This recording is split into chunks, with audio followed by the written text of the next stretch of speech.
I think there's a lot of organizations out there that really want customer loyalty, yet they haven't done anything to earn it. And they haven't shown loyalty to those loyal customers.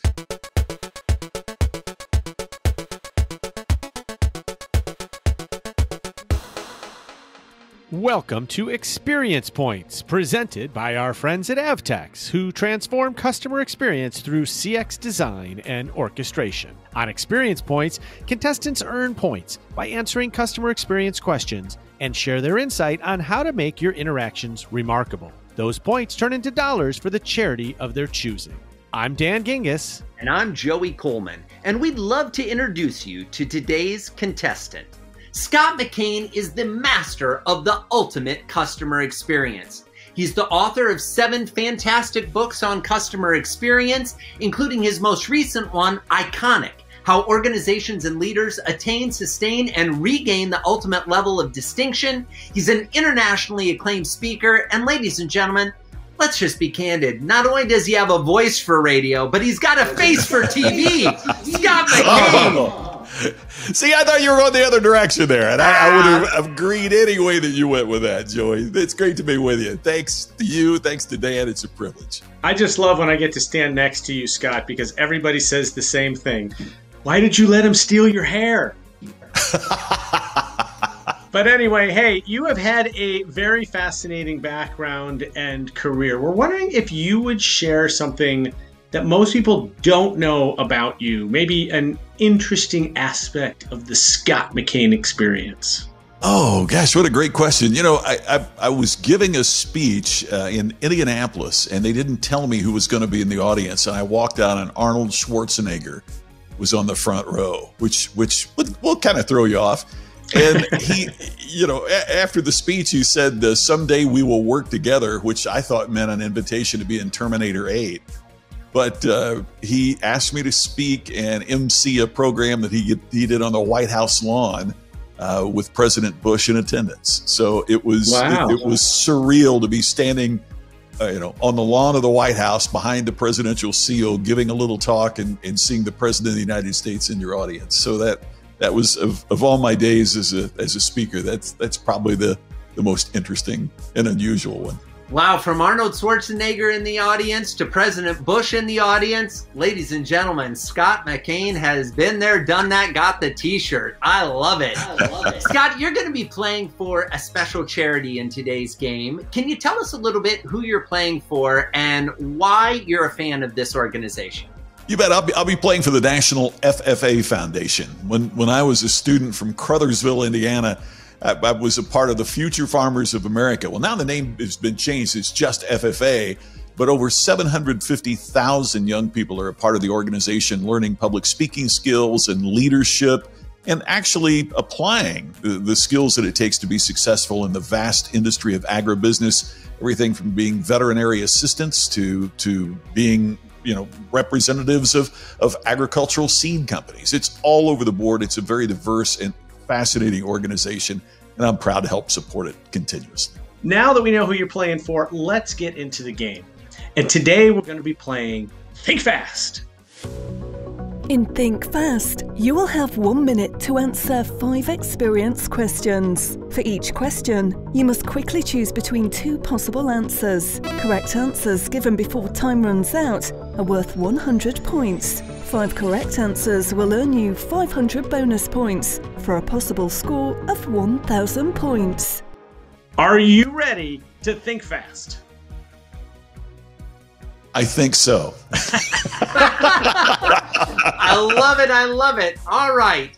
So today's questions come from the Zendesk Customer Experience Trends Report 2020. So all of the questions are going to be about customer experience trends. Scott, you ready to go? Here, let's rock. I'm ready. Let's get into it. What percentage of customers report feeling loyal to a particular brand or company? 94% or 74%? I'm going to say 74%.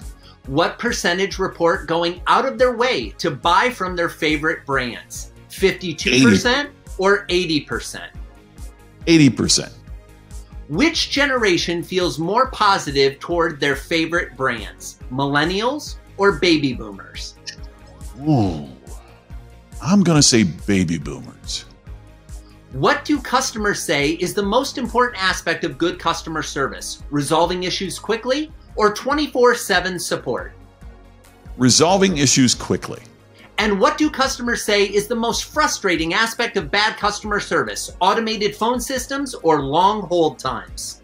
I'm going to guess long hold times. Woo! Wow, that was fast with a few seconds to Seconds spare. to How you feeling, spare. Scott? How do you think you did? I think fast and highly inaccurate. So Well, we'll see about that. we'll see. Let's see. Let's see how you did, my friend. Alrighty, we asked what percentage of customers report feeling loyal to a particular brand or company.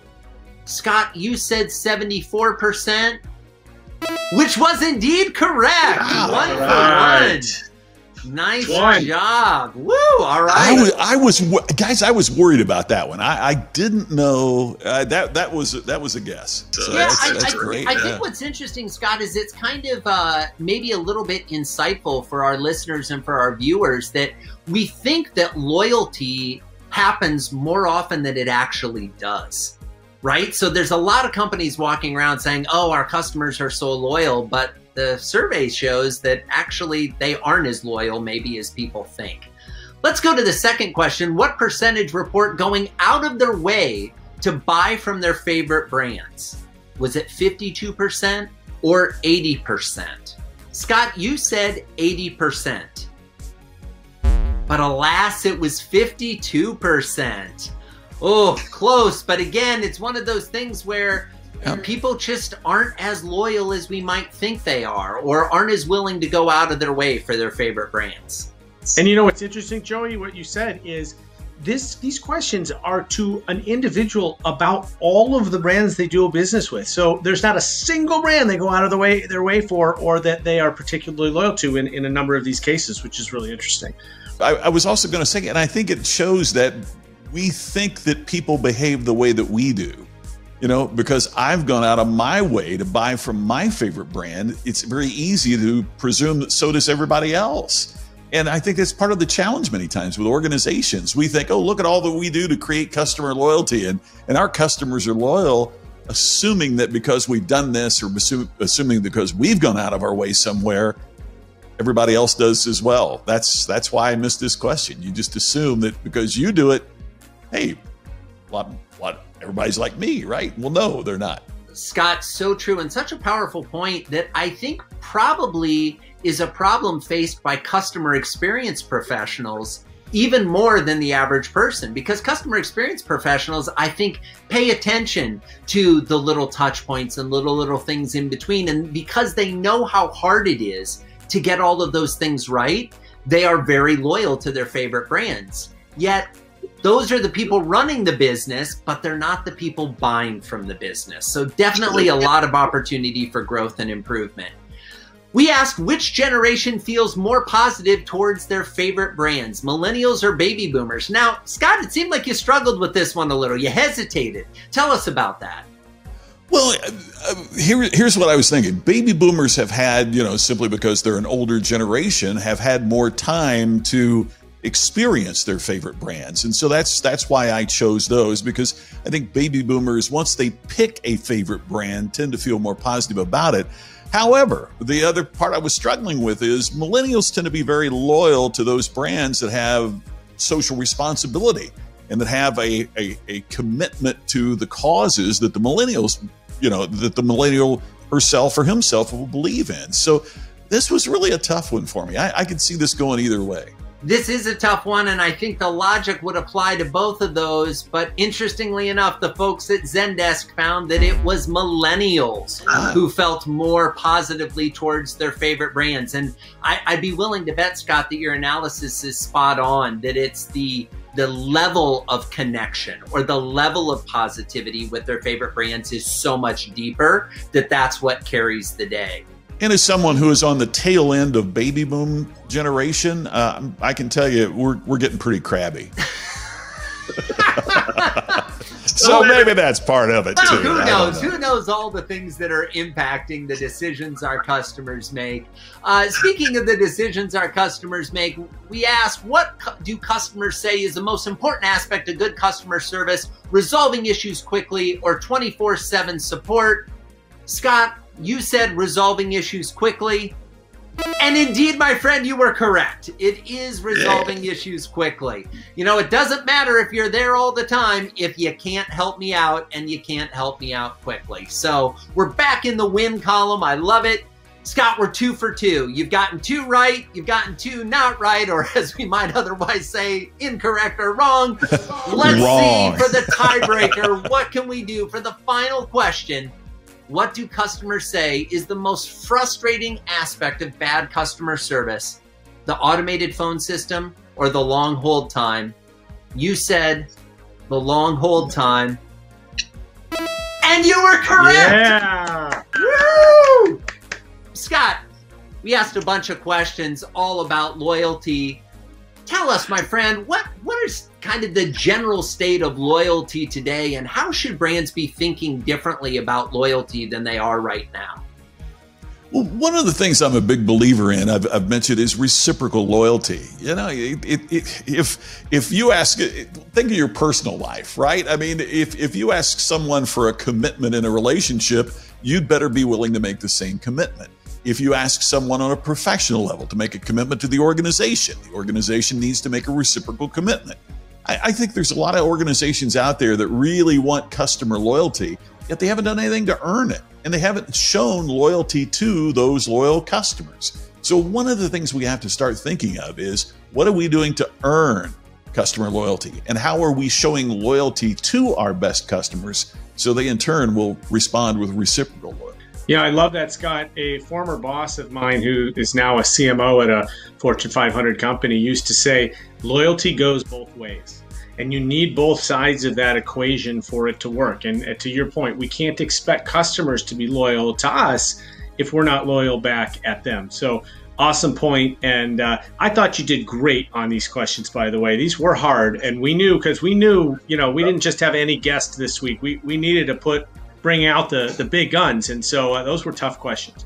I appreciate it, Dan. I tell you, they were interesting questions. And it gets back to what we talked about earlier, is we presume that people think the way that we think and are loyal the way that we're loyal and buy the way that we buy. And we've got to get closer to our customers and understand them more completely.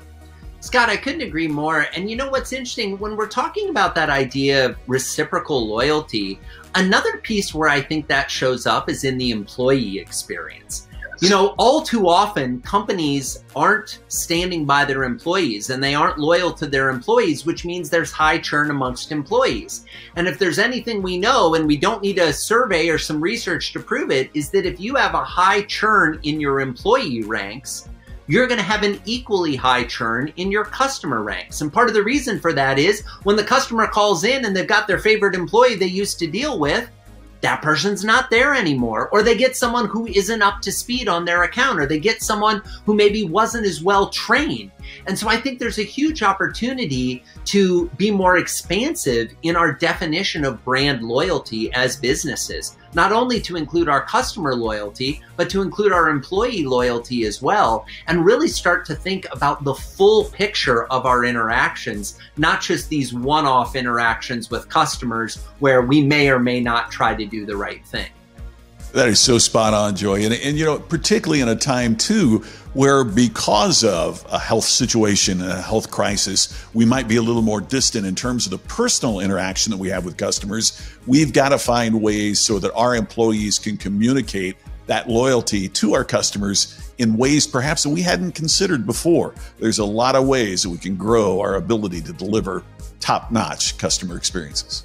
Yeah, I want to touch on one other thing that you said before, Scott, because I thought it was super interesting, especially in the social climate that we found ourselves in the United States and around the world, which is this idea that not everybody is like us. And the people behind the brand may be pitching a product or service where they're not the ideal customer. And I was thinking about this story, and Joey's probably heard me tell this before, because let's face it, Joey and I have been podcast partners for a long time. He's heard all my stories before.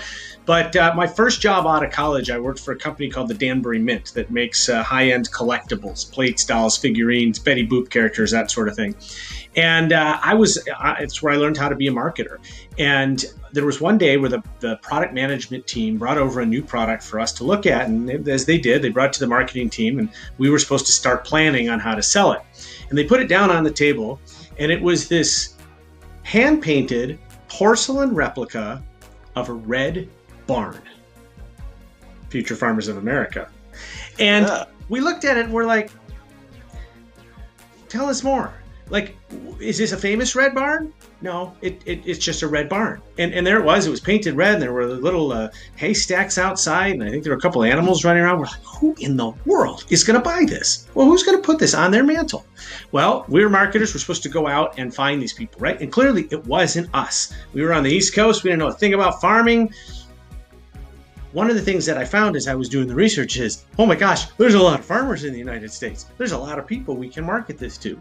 P.S. That little red barn became one of the best-selling products that the company ever had, and it spawned a series of 12 different painted barns that we sold as a series. So you never know, and that taught me as a marketer that it is sometimes more challenging to market to somebody that you don't know and who isn't the same as you than it is to market somebody who's like you. But it's in the same way in customer experience, we have to think about the fact that some people are different from us and like different things. It's like when we're employees, and I always used to ask my employees, how do you like to be recognized? Because guy over here wants the spotlight on him and everybody applauding, and gal over here is like, don't you dare do that to me. That's my worst nightmare, right? And so everybody's different. We can still learn to create an experience for everyone that works. That is so spot on. And if you think about what the Danbury Mint does, it's much like what many of us do. And that is, nobody needed a red barn replica, but they wanted how that made them feel. And the emotional connectivity, whether it is a red barn, my late wife used to market Norman Rockwell licenses to Danbury Mint, as we've talked before. It's incredible, because what they're doing is selling a feeling. But when you really get down to it, all of us are. It's how the experience with dealing with you makes us feel. And do we want to repeat that experience? It's all incredibly critical. Well, friends, the experience of having Scott McKain on Experience Points has been a great feeling. Dan, let's recap how Scott scored playing Think Fast. Well, Scott, in this game, correct answers are worth 100 points, and you answered 3 questions correctly, which means that you earned 300 points. Now, these points convert into dollars, which means you have earned a $300 donation to the National FFA Foundation. Congratulations. I'm thrilled. I thank you guys for making it possible to donate some money to a great organization and to convey some really important points about the customer experience. Well, congratulations, Scott. That concludes this episode of Experience Points. Check out more games with Scott and our other celebrity contestants at experiencepointsgame.com. That's experiencepointsgame.com. We'll see you soon for more examples of remarkable customer experiences here at Experience Points, presented by Avtex.